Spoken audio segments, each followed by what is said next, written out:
ఇప్పుడు మనం కొన్ని కంట్రీస్ని మనం చూస్తే ఒక సింగపూర్ మనకన్నా అధ్వాన పరిస్థితుల్లో ఉంటాం. మేము ట్రైనింగ్లో నేషనల్ పోలీస్ అకాడమీ నుంచి 2018లో మేము సింగపూర్ వెళ్ళినప్పుడు అక్కడ లీ కువాన్ యూ ఆయన ఫార్మర్ ప్రైమ్ మినిస్టర్ 1959-60sలో మన ఇండియా కన్నా పూర్వగున్నటువంటి దేశం మరి 1980s-90s కల్లా టోటల్ ట్రాన్స్ఫర్మేషన్ వచ్చేసింది. అంటే వ్యవస్థలు పనిచేస్తున్నాయి, గుడ్ గవర్నెన్స్ తోటి ఉన్నాయి.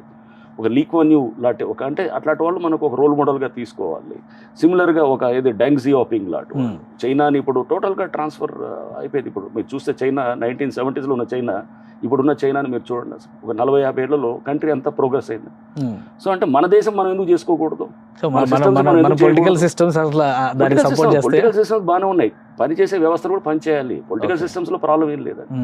మనం పనిచేసే వ్యవస్థలు ఇప్పుడు మనల్ని ఎవరు ఆపుతారు మనం చేయాలంటే? ఇప్పుడు అసలు పొలిటికల్ సిస్టమ్ ఇదే పొలిటికల్ సిస్టమ్ హైడ్రా క్రియేట్ అయింది కదా. సో పొలిటికల్ సిస్టమ్ని ప్రాబ్లం అనట్లేదు. మనం అధికారులు చేయాలి, వ్యవస్థలు ఆలోచనతో ఉండాలి, అందరూ ఉండి సమన్వయంతో చేయాలి. ఇప్పుడు కూడా మనం ఇదే కబ్జాలని ఇదే టైప్ ఆఫ్ పర్లేదులే అనుకుంటే మటుకు ఎప్పటికీ మనం ప్రోగ్రెస్ కాదు. మన భూమి మనం రేపు ఉన్న ప్లాట్ని సెక్యూరిటీ ఉండదు. ఎందుకంటే రేపు భయం లేకుండా ఇష్టానుసారంగా నీ ప్లాట్ని ఎవడో పక్కన వాడు వచ్చేసి కబ్జా చేసుకుంటాడు. ఇది అరాచకం. ఈ రోజు వరకు ఇంటి బయట జరిగిన కబ్జాలు రేపు ఇంట్లో కూడా జరగచ్చు, ఏదైనా వచ్చండి. మీరు ఒకసారి ఆ పర్మిసివ్ మెంటాలిటీ వచ్చిందనుకో, పర్మిసివ్ టైప్ ఆఫ్ ఇది వచ్చింది అనుకోండి, నీకు ఏది సెక్యూరిటీ ఉంటుంది? నీ ఇంట్లో రేపు సపోజ్ పెట్టుకున్న సామాన్ వాడు వచ్చి దొంగతనం చేసుకుని వెళ్తాడు, నువ్వేం చేస్తావని అంటాడు, లాక్కొని పోతాడు. దానికి ఏముంటుంది? లేదా నీ భూమి ఉంటుంది, నీ ప్లాట్ కష్టపడి వెచ్చించి కొనుక్కుంటారు, కొనుక్కున్న దాన్ని ఎవడో వచ్చేసి వాడు చిన్న లిటిగేషన్ పెట్టుకుని మొత్తం ఆక్రమించుకుంటాడు.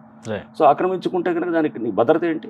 ఎవరో ఒక మిడిల్ క్లాస్ వాడో లేదా ఒక పేద లోవర్ మిడిల్ క్లాస్ వాడో కష్టపడి రూపాయి కూడబెట్టుకుని చిట్టీలు వేసుకొని దాన్ని వాడుకొని దాన్ని తెచ్చుకున్న తర్వాత వచ్చిన ప్లాట్లని దాన్ని కబ్జా చేసుకొని మొత్తం చేసినవన్నీ మేము అదే చేసింది. చాలా చోట్ల మేము డిమాలిష్ చేసినాయి కానీ కూలగొట్టినాయి కాడ మొత్తం దాన్ని 100,000 ఎకరాలని కబ్జా చేసుకొని వాళ్ళు మొత్తం గోడలు కట్టుకొని ఇదొక ఆధిపత్య దాన్ని ప్రదర్శిస్తూ ఒక ఫ్యూడల్ వ్యవస్థకి నిర్వచనంగా కనిపెట్టేటటువంటి విధంగా, అంటే మమ్మల్ని ఏమీ చేయలేరు, ఇదంతా మా కంట్రోల్లో ఉంది, మా గుత్తాధిపత్యంలో ఉన్నటువంటిది అనేది అది ఏదో రాచరిక మోడల్లో కనపడుతుంది కానీ ప్రజాస్వామ్యంలో ఉండేది కాదనమాట.